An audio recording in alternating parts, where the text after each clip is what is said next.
رمضان مبارک میں شروع میں تو آدمی قرآن پاک سناتا ہے، تراویح ہوتی ہیں، اور پھر ایسا سلسلہ ہوتا ہے کہ آخری عشرے میں قرآن پاک پورا ہونے کی ترتیب شروع ہو جاتی ہے 21 رمضان سے عام طور پر، اور 27 میں تو تقریباً سبھی جگہ ہو جاتی ہے، چند ایک آدھ جگہ ایسی ہوتی ہے، 29 میں قرآن پاک پورا ہوتا ہے۔ ایک عجیب سا معمول یہ ہے، جب قرآن پاک پورا ہو جاتا ہے تو اس کے بعد تراویح کی اہمیت نکل جاتی ہے لوگوں کی۔ یہ بہت افسوسناک بات ہے۔ جنہوں نے 10 دن میں تراویح پڑھی ہے وہ بے وفائی کو اتر جاتے ہیں، جنہوں نے 15 دن میں پڑھی ہیں وہ بے وفائی کو اتر جاتے ہیں، اور جو کھنچتے کھنچتے 27 تک پہنچ گئے تو اللہ معاف فرمائے، اللہ معاف فرمائے، ایسا لگتا ہے کہ مجبوری میں پڑھ رہے تھے نماز، مجبوری میں نماز پڑھ رہے تھے۔ آج تو تراویح قرآن تو پورا ہو گیا، اور اب جناب اب تو بھائی جلدی سے فٹافٹ جلدی سے یہ کوے جیسی ٹون مار کے تراویح پڑھ دو، بات ختم۔ تراویح کی اہمیت ہی ختم۔ کل ایک سامنے وہ اپنے ایک مسجد کے امام صاحب کی ریکارڈنگ لا کے سنائی مجھے، فرض نماز تراویح وتر سب آدھا گھنٹے میں، فرض نماز تراویح وتر سب آدھا گھنٹے میں۔ آپ خود اندازہ لگائیے کہ یہ کوئی ایسی چیز تو ہے نہیں جس کے بارے میں ہمیں کچھ سمجھ میں نہیں آئے۔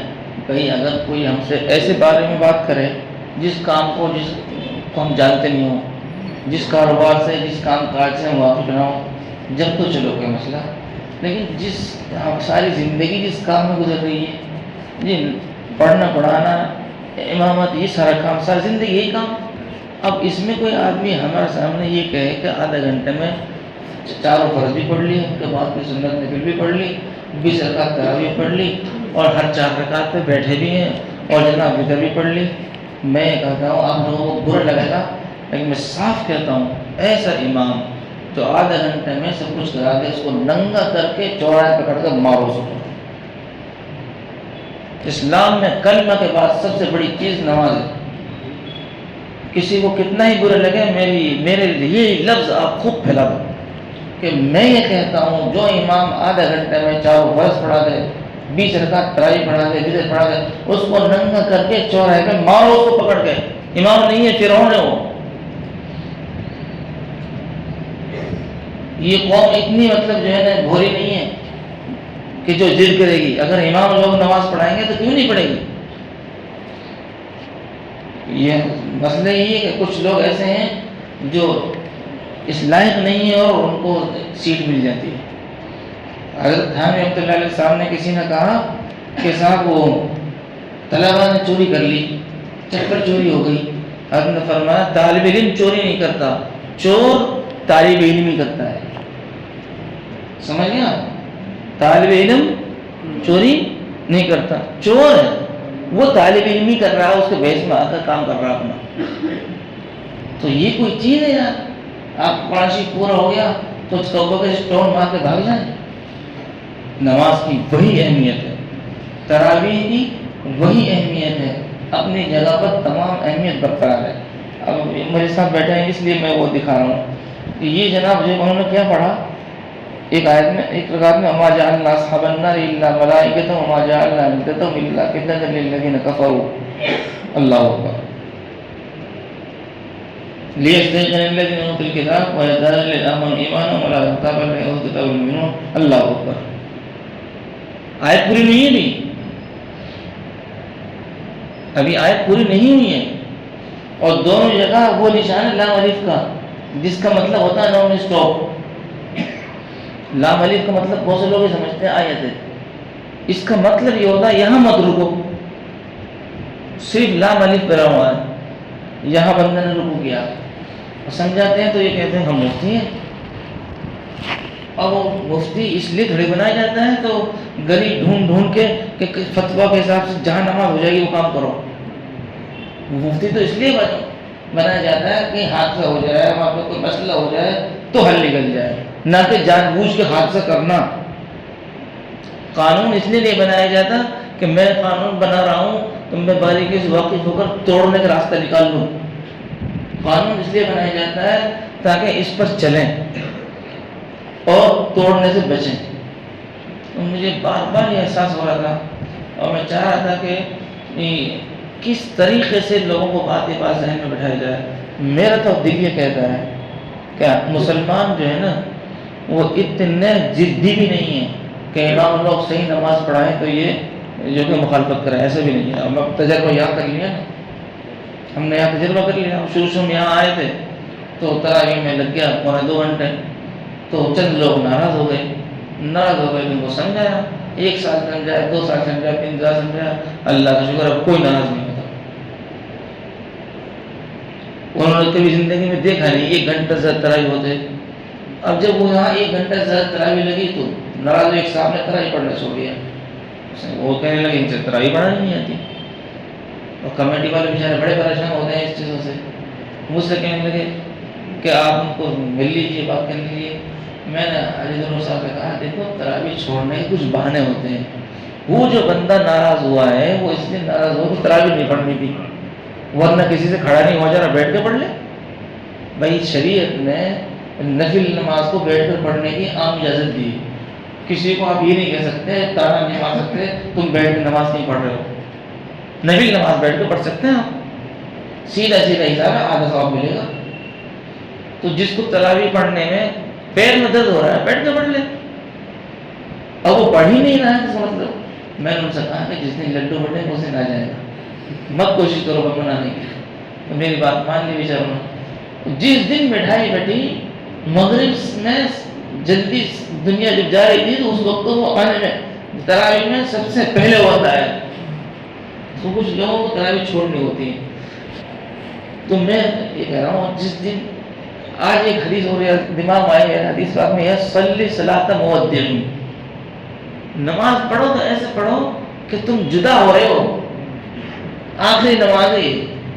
اور یہ چیز تراویح میں اس کا احساس بہت جلدی ہوتا ہے کہ آج آخری تراویح ہے, اب تراویح ہم سے جدا ہو رہی ہے. تو یہ احساس آخری تراویح میں ہوتا ہے, ہونا چاہیے ہر نماز میں کہ نہ معلوم اگلی نماز تک میں زندہ رہوں نہیں رہوں. تو میں تو صرف آج اتنی سی بات کہنا چاہ رہا تھا کہ یہ چیز جو ہے نا کہ جلدی سے نماز پڑھو, الگ طرح سے ٹرکھاؤ اور بھاگو, یہ بے وفائی ہے نماز کے ساتھ, ناقدری ہے. اللہ تعالیٰ اپنے بارگاہ میں بلا رہا ہے, 20 سجدہ ایکسٹرا آپ کو موقع دے رہا ہے اور ہم نماز پڑھ رہے ہیں. اور پھر آخر میں تو میں کیا کہوں, بچے بیٹھے ہیں یہاں, جب کہیں کسی سے محبت ہو, خاص طور سے ہم میں سے ہر ایک بندے کی شادی ہوتی نہیں ہوتی, جو شادی ہوتی ہے تو شادی میں پہلی مرتبہ دلہن اپنے گھر جاتی ہے تو دونوں میاں بیوی اس بات کے مشتاق ہوتے ہیں کہ دوسری ملاقات جلدی ہو. دوسری ملاقات ہے کہ نہیں. بہت سی جگہ شہروں میں تو اب تو یہ چیز نہیں ہے, ورنہ گاؤں دیہاتوں میں زیادہ تر ایسا ہوتا تھا کہ شادی ہو گئی اب 6 مہینے کے بعد دلہن آئی. شادی ہو جاتی تھی, اب 6 مہینے کے بعد جناب اس کو چالا بولتے تھے, چالا. 6 مہینے کے بعد اب چالا ہوگا. اب وہ بیچارے 6 مہینے کیسے گزارتے تھے دونوں میاں بیوی. ٹھیک ہے, نکاح میں محبت ہے, نکاح میں محبت ہے, محبت پیدا ہو جاتی ہے. تو جدائی کا وقت کیسے گزرتا ہے. اور جب رمضان جا رہے ہیں, ارے بھائی 2-3 تراویح 27 مباشر کو ہو گئے, 28ویں 29ویں, 2 تو یقین نہیں ہے, 30ویں کا تو یقین بھی نہیں. اللہ نے اگر موقع دے دیا تو اور زیادہ توقع پڑھنا چاہیے اور یہ سوچنا چاہیے اب یہ تراویح ہم آج پڑھ رہے ہیں, اگلے سال کون زندہ رہے گا, کیا گارنٹی ہے. پچھلے سال کتنے لوگ ہمارے ساتھ تھے, اس سال نہیں ہے. تو ذرا نماز میں کیفیت تو بنے, اس بات کا احساس تو ہو. یہ بڑی دل دکھانے والی بات ہے جو ایسا کر رہے ہیں نا. ایک صاحب کا تو کل ہماری تراویح میں غالباً 4 رکعت باقی تھی, فون آ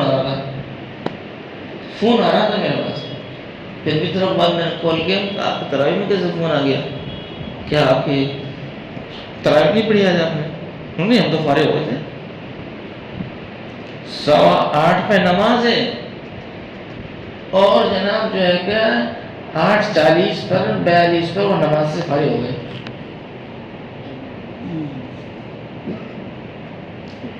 جو آدمی نماز پڑھتا ہو ایمانداری والی، اس کو یقین ہے کہ نماز پڑھی ہے. کیا حدیث پاک میں یہ نہیں آتا کہ نماز قرآن کپڑے کی طرح منہ پر مار دی جاتی ہے اور بد دعا دے دی جاتی ہے؟ ارے 2 رکعت بھی اگر بد دعا دے دیں ہم برباد ہو جائیں. 20 کی 20 رکعت بد دعا مارتے جا رہی ہیں کہ جیسے تو نے ہمارا ستیہ کیا، خدا تیرا بھی ستیہ ناش کر دے. حدیث فضائل نماز میں وہ حدیث موجود ہے کہ پرانے کپڑے کی طرح لپیٹ کر اس کے منہ پر مار دی جاتی ہے اور وہ نماز بد دعا دیتی جاتی ہے. جب 2 رکعت اور 4 رکعت کی نماز کا مسئلہ یہ ہے، 20 رکعت کی ایسی کی تیسی ہوگی اور جناب 25-30 منٹ کے اندر ساری نمازیں پڑھ کر ایک جناب پہ سر سے بوجھ لگا کر بھاگ گئے. یہ مومن کی صفت ہے، یہ منافقت ہے. مجھے تو بہت ڈر لگتا ہے کہ ایسے موقع پر جب نماز تراویح جدا ہو رہی ہے، رمضان جا رہا ہے اور جناب اس وقت ذہن میں بات آ رہی ہے صاحب آدھے گھنٹے میں سارے نماز کیسے ہو جائے گا آدھے گھنٹے میں.